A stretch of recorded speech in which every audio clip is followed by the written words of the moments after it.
Assalamualaikum warahmatullahi wabarakatuh. Balik lagi sama gue di sini di Riova 88. Yes, kali ini kita akan masuk di materi cerita.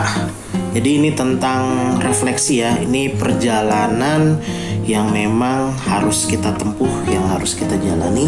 Jadi di sini adalah temanya adalah berdagang sama dengan punya toko, sama dengan kita berinvestasi. Maksudnya gimana sih? Antara kita investasi, punya toko dan berdagang ini sama aja. Kenapa? Karena di sini ada aspek-aspek yang penting gitu. Apa yang paling penting dari semua ini? Yang pertama adalah konsep. Nah, konsep kita ini sebelum melakukan kita berdagang, kita punya toko, kita investasi, kita harus tahu dulu kita ini mau ngapain. Mau cari arus uang atau mau cari untung. Ini beda loh. Karena gini, kalau orang udah mindsetnya dari awal untung, ternyata tidak untung, dia akan mengira bahwa apa yang dia jalani, baik itu berdagang, punya toko, dan investasi, itu akan dianggap gagal gitu. Nah, tapi kalau dia cari arus uang ini bisa sedikit, bisa banyak. Tapi yang namanya arus uang, setiap hari itu antara bertumbuh, hilang, tapi tumbuh lagi. Kira-kira kayak gitu. Nah, disinilah kita ketahuan untung atau enggaknya gitu. Tapi kalau dari awal kita udah mikirin untung, ternyata arus uang kita kenceng tapi ternyata buntung karena kebanyakan pengeluaran, ini tidak dianggap berhasil gitu. Berdagang, punya toko, dan investasi tidak dianggap berhasil. Itu baru kita bahas konsep. Belum niat. Niat itu benar-benar menjadi fondasi dasar kita untuk mau kita berdagang, punya toko, investasi. Kenapa kalau di aplikasi investasi itu ditanya, ini untuk kita mendapat keuntungan atau kita sedang mengamankan masa depan? Itu ada pertanyaan-pertanyaan itu. Nah sama, kita mau punya toko ini mau ngapain gitu? Kita mau berdagang ini mau ngapain? Apakah kita hanya sekedar pengen mencari untung? Atau kita mau menyejahterakan keluarga kita? Atau kita punya toko ini ya mungkin sekedar buat gengsi, gua ada bisnis dan sebagainya gitu. Kita nggak tahu gitu. Tapi yang paling penting niat nih. Niat itu kita pengen apa gitu. Apakah pengen kaya gitu? Ntar kayak kasusnya Timothy Ronald, 3.500 orang semuanya melaporkan dia gara-gara kena penipuan. Ternyata itu scam. Tapi kan bahasanya gini, dari awal niat kita ngapain percaya sama dia. Yang namanya berdagang, punya toko, investasi, sebenarnya teman-teman nggak perlu sekolah. Teman-teman bisa yang namanya belajar, nyicil, riset dulu, cari informasi, itu udah belajar gitu.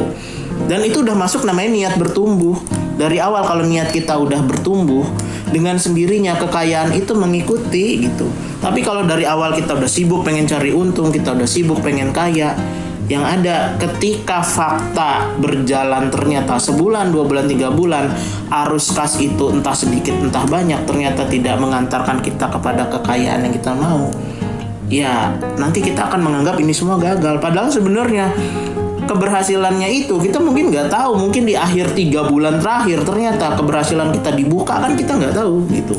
Nah disitulah kita kenapa butuh sikap. Nah sikap ini merangkum ketiga ini, yang namanya konsep, yang namanya niat, penghargaan gitu. Gimana kita bisa menghargai kebertumbuhan kita gitu? Kalau misalkan kita nggak punya sikap gitu, kita malah jadinya menyepelekan. Kita akhirnya bertumbuh itu kita sepelein, padahal setiap hari kita berprogres. Karena kita sibuk sama yang gede, akhirnya lupa sama yang kecil. Padahal yang kecil itu jadi fondasi kita.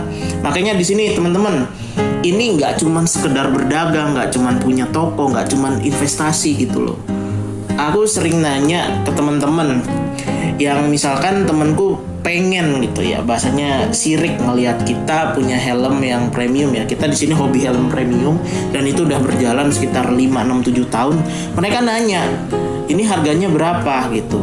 Nah, sedangkan kalau kita yang udah biasa berbisnis dan udah jualan dan sebagainya, fundamental yang kita tanya, kamu beli helm mahal itu, kamu mau kemana? Gitu. Sedangkan kalau kita udah punya tujuan, oh saya beli helm ini karena saya misalkan saya mau ke Sumbawa gitu, perginya jauh dan saya mau pakai helm ini gitu. Tapi kalau orang lain beli helm mahal gitu misalnya, itu cuman pengen kelihatan, ya gue pengen kelihatan keren dan berduit aja gitu. nggak bakal kena. Sampai manapun nggak bakal kena. Dan itu konsep yang sama antara berdagang, punya toko, investasi, apapun itu. Dan nggak usah helm yang mahal. Kita mau punya mobil, kita mau punya motor, kalau kita nggak tahu destiny kita mau kemana gitu ya, ini masalah gitu loh. Jadi di sini teman-teman harus lurus dulu dari sini. Sebelum tokonya running, sebelum investasinya berjalan, teman-teman udah harus matang dulu di sini.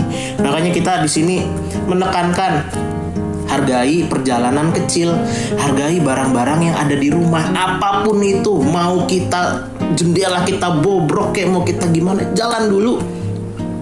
Kita pernah lihat yang namanya tukang warung nih, itu paling warungnya cuma segede 2x2, duduk aja udah nggak bisa, tapi isinya barang warung. Ada dia rokok juga, jual kopi juga, jual galon juga, jalan-jalan gitu.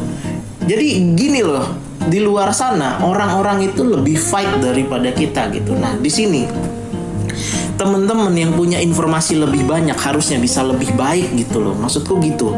Jadi kita ini biar bertumbuh dari hal kecil, kita rasakan, kita nikmati, dan kita benar-benar ya merasakan surga itu sendiri gitu. Nah, investasi sama dengan berdagang, itu sama aja gitu. Berhasil atau enggaknya kita butuh sikap, dan ini bukan teknis. Ini tentang diri kita sendiri gitu loh. Jadi percuma gitu teman-teman kita ajarin, oh caranya buka toko tuh kayak gini, teknisnya begini-begini, modalnya sekian-sekian. Kalau teman-teman sibuk pengen cari untung, pengen kaya, ini nggak usah diikutin. Channel ini nggak usah diikutin. Perjalanan ini nggak perlu diikutin. Jangan. Buat apa gitu? Nggak ada gunanya. Tapi kita berani jamin teman-teman akan pusing nantinya. Pusingnya kenapa? Kok rasanya duit gue banyak, tapi kenapa hidup gue rasanya boncos? Di situ. Nah itu yang terjadi. Orang-orang semuanya investasi kripto, 3.500 orang percaya sama Timothy Ronald. Sedangkan yakin gak sih orang modelan kayak Timothy Ronald ngomongnya kasar, dia beneran orang kaya? Kita aja ilfil kalau ngeliat orang kaya ngomong kasar tuh gitu. Itu dari situ aja sebenarnya udah indikator. Dan itu apa? Itu sikap gitu. Nah, teknis bisa dikejar 1 bulan rutin belajar, tapi sikap butuh niat, butuh konsepsi dan segala macam ya, sikap lagi nih akhirnya gitu. Dan tidak instan. Kita benar-benar menempa ini bertahun-tahun dari umur belasan gitu loh.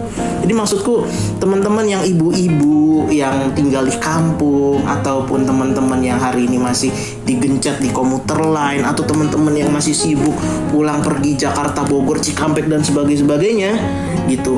Ini kalau sikap kita bagus, mau pekerjaan kita keras atau kayak gimana, kita bisa bangun sesuatu kerajaan, itu bisa gitu.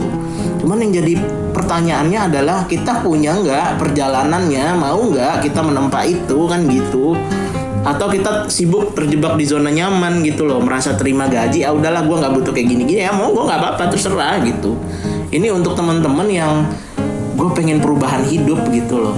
Nah, kita sama-sama bertumbuh lah di sini. Kita mendidik teman-teman untuk merasakan yang namanya perjalanan kecil itu ada lukanya gitu loh. Nah, tapi semua bisa berpunya kalau mau menempuh jalannya. Nah, ini jalan dulu gitu loh. Nggak ada gitu bahasanya kita ngomongin untung. Ya untung itu kan akhirnya gini, 1 bulan, 2 bulan gitu kan, 3 bulan perjalanan gitu. Kita ini pengen tahu gitu sampai mana kan gitu. Jadi nggak ada yang semuanya nggak ditempuh dalam perjalanan tuh, nggak ada gitu. Nah, nih misal kita contoh nih ya, dagang ada hari sepi, itu kita udah ngerasain. Ada jualan banyak, uangnya banyak, tapi ternyata abis itu kita belanja juga harus banyak. Untungnya tahu nggak? Itu untungnya itu balik lagi kayak kita hampir punya saldo awal gitu. Ini kita merasakan, atau teman-teman harus merasakan ini dulu gitu. Nah, tapi ada juga fase dimana untung kita tipis, tapi semua kebutuhan tercover. Bingung nggak tuh? Ini duitnya banyak, tapi kita hampir boncos. Nah ini uangnya tipis, kebutuhan tercover. Coba, apa yang salah dari universe ini kan gitu. Jadi sebenarnya ini bukan untung rugi. Kalau bahasa ngomongin supply dan demand, hukum ekonomi dan sebagainya, percayalah itu cuma kena 40%-nya gitu. 60%-nya selebihnya ditentukan dari teman-teman berjalan apa enggak nih, mau menempuh jalannya apa enggak, sama punya niat rapi, konsepnya jelas, punya sikap gitu. Apapun itu ya gitu. Yang kedua, investasi langsung banyak malah boncos. Nah ini kita juga ngerasain yang namanya investasi ke BRI, tiba-tiba langsung ngeluarin duit banyak. Begitu dia persentasenya turun pada waktu itu, ternyata minusnya banyak, lumayan minusnya hampir 10 juta. Sayang nggak minus 10 juta, sayang gitu, apalagi dengan kehidupan sekarang. Nah, investasi dikit tapi malah untung. Nah, ini ada, kita ngerasain. Ini kita lagi nyicil-nyicil, ternyata persentase kita, portofolio kita hijau sekarang, banyak gitu. Nah, sekarang malah kita mencicil saham, malah punya portofolio hijau gitu loh. Dari hasil itu kita sedikit dapatnya gitu. Maksudnya kita masukin sedikit tapi kok malah hijau gitu dan bagus gitu hasilnya gitu. Nah, ini kerja keras jadi karyawan, ada gaji gede tapi kontrak gitu kan. Itu ada yang kayak gitu. Tapi ada juga kartap tapi gajinya stuck gitu loh. Itu ada yang kayak gini tuh, ada gitu. Dan ini kehidupan kita sehari-hari. Ada kebutuhan pas uang banyak kok minus gitu, uang sedikit kok malah tercover semua. Ini tuh ada semuanya gitu. Ini gimana ya, kalau teman-teman pelajarin dari 3 ini semuanya vice versa semua loh. Semuanya hukum keterbalikan. Saat kita dagang, untung kita banyak, tapi kok rasanya kita nggak punya untung gitu. Arus kas uang kita banyak, kita nggak punya untung. Tapi begitu duit kita tipis, kok semua kebutuhan tercover. Aneh nggak? Nah, ini juga sama. Ini pas kita lagi investasi di saham, ini ada polanya. Ini pola 1, pola 2. Ini kejadiannya berbeda. Ini polanya sama gitu. Loh, kok bisa ada orang gaji gede tapi dia kagak ngontrak? Kok ada orang kartap tapi gaji dia setak kecil gitu. Nah, tapi pas ada kebutuhan, rata-rata pas mereka lagi uangnya nggak banyak, kok bisa tercover semuanya. Giliran uangnya minus, maksudnya uangnya banyak kok minus gitu, nggak bisa menutup semuanya gitu. Ini ada nih pola teman-teman yang teman-teman harus belajar ini gitu, mengalami ini gitu. Jadi supaya nanti pas udah ketemu di sini, ini tuh udah kayak tinggal sinkronisasi doang gitu. Nah, intinya semua harus berjalan. Cacat itu harus, tapi sempurna juga kepastian. Kenapa kepastian? Karena kita berproses. Nah, teman-teman di sini yang toko sembakonya sedang berjalan, teman-teman di sini yang investasinya sedang berjalan, lagi belajar sekarang di sini. Semoga sukses gitu. Tapi yang paling penting, lakukan perjalanan gitu, jangan berhenti gitu, jangan berhenti. Dan ya jangan menghakimi dulu untuk dapat untung banyak, pengen kaya gitu, akhirnya jadi nyepele. Ini jangan gitu, karena kita nggak pernah tahu ternyata kemampuan kita sampai sejauh itu, sampai seluar biasa itu kan gitu. Oke, sampai di sini teman-teman. Ini bukan materi apa ya sebutannya, ya kita bilang ini materi pemberdayaan diri lah gitu. Karena kita benar-benar butuh gitu untuk membangun kerajaan kita, berdagang ya, toko investasi dan sebagainya. Oke, sampai di sini. Bye-bye.